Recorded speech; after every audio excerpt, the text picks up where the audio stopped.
Like Keith Jackson said, whoa, Nelly. Thank you, Commissioner Seelig.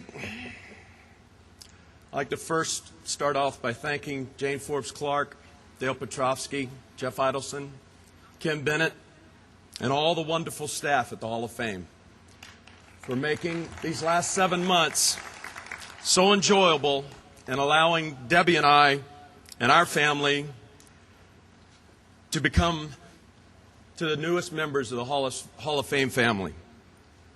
Thank you. I appreciate it very much. Thank you to the Baseball Writers of America.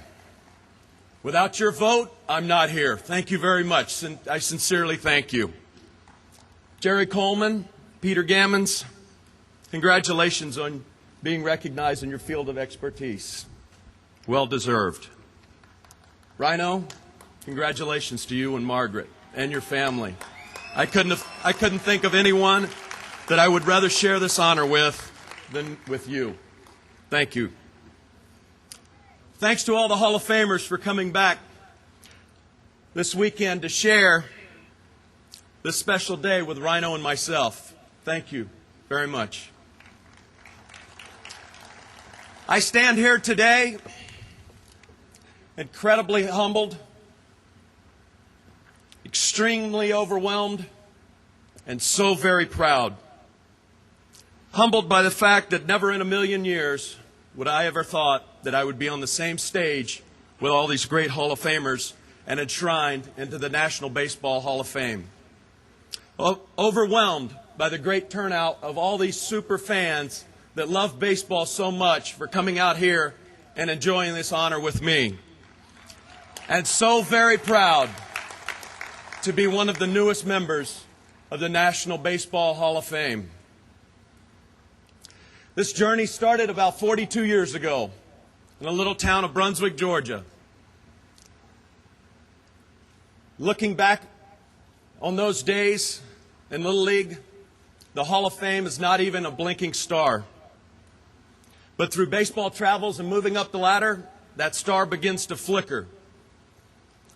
Moving to Tampa in '69, playing Little League at Bayshore, for Dr. Wolf, who is here today, my first manager. Moving on to Palmacia, playing for David Fife at Plant High School. And I remember that June night in '76 when I got drafted by the Boston Red Sox. And George Digby, a visionary, one of the greatest scouts because he believed in me, a little scrawny, skinny kid from Tampa, Florida. He saw something that a lot of other people passed up on. On that night, my dad, Coach Fife, went outside after the offer, talked it over, came back inside. I said, "Where do I sign?" I said, "Let's go." My dad said, "You're going to have to make a choice, son, college ball or pro ball." Well, I made that choice in 1976, and it was off to Elmira, where my professional journey started with Dick Berardino, one of the toughest managers I ever played for. I grew up a lot that year. Elmira was the first time that I decided to come see the Hall of Fame in 1976. And who would have ever thought, as an 18-year-old kid, my first year in pro ball, that one day my plaque would be hanging in Cooperstown. Moving up the ladder from Winston-Salem to Bristol to Pawtucket, in 1982, finally making it to the big leagues. The one dream that every little leaguer shares is making it to the big leagues. I want to thank the late Mrs. Yockey.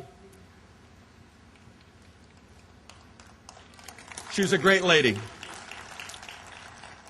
Not only a great friend, but a great owner. My wife and I, Debbie, would like to thank her. Ralph Houck, my first manager, was the first guy to believe in me and had the confidence to put me on the Major League roster. John McNamara in 1986 took us to the World Series. He's a great friend, and he helped me so much through a tough time. I had a fantastic hitting coach in Walt Reniak. I believe he's here today. Biggest motivator I ever had. He was able to get the most out of me each and every day. One guy that I wish was here right now, Ted Williams, helped me so much. Our long talks, not about hitting, but about fishing. One of Ted's passions, and I wish he was here today to share this with me, because I owe so much to Ted Williams. And then there's Johnny Pesky, hitting me countless numbers of ground balls and improved my fielding so much. Bill Fisher, our pitching coach for Boston at the time, countless hours of batting practice, the best BP I ever had, 4 straight batting titles with Bill. Thanks, Bill. My journey took a surprising turn in 1992. I left Boston, and who would have ever thought I would wind up with the New York Yankees? The owner of the New York Yankees, Mr. George Steinbrenner, who I have the greatest respect for, I want to thank him for giving me the opportunity to win that special ring in 1996.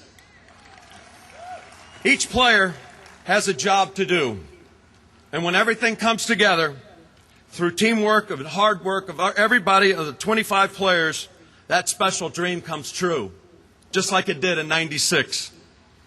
So when you wear the same socks for every game, or you have chicken every day, believe me, I have a few superstitions and they work. Clete Boyer, who is also here today, took my fielding to a Gold Glove level. One of the most memorable moments I ever had was 1994 and getting a call 12:30 at night from Don Mattingly. That made it special. It was not only a great accomplishment for me, but Donnie wanted to be the one to tell me. In 1998, I wound up in Tampa. Expansion team with the Tampa Bay Devil Rays. Vince Namoli, I'd like to thank you for giving me that opportunity to come home to play in front of my family and friends. It was a special time for me. Thank you. My train ride began in 1976 in Elmira with many stops along the way. But today, that train has pulled into Cooperstown, New York. And I found a new family here at the Hall of Fame. And my wife and I believe this is the beginning of another baseball journey. At this time, I'd like to thank a few family and friends, my agent, Alan Nero, and all the hardworking people at Coordinated Sports. Thank you for all the job you've done for my wife and family. Kim Morton and Kathy Leonard for all the work you do for my foundation. Couldn't do it without you. Andrea Herm, our nanny for 25 years, taking care of the kids. It took a load off of Debbie and I. Thank you very much. The Paricas, the Leonards, and the Herms, our extended family.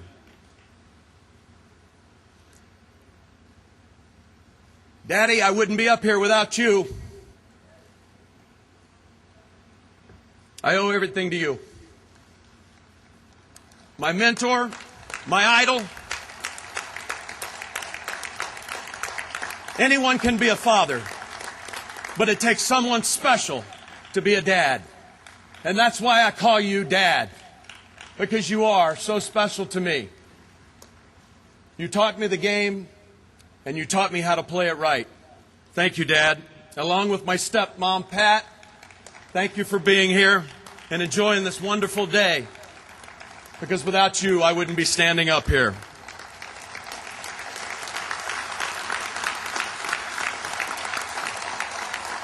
My wife, Debbie, thank goodness she cooked that chicken all those years. That was great. Honey, I love you. You're my rock, my best friend. I love you. I love you. You're so special. You're the glue that holds everything together, sweetheart. Our daughter, Megan, I love you, honey. Our son, Brett. My brother Wayne and his family are here. My sister Ann is here along with her husband Warren. My mother-in-law Hildred Berticelli. My wife's sister Betty and her family. My wife's brother David and his family. And the rest of my family. There's one person that's not here today. She should be, but she's here in spirit. Growing up all those years and taking me to Little League.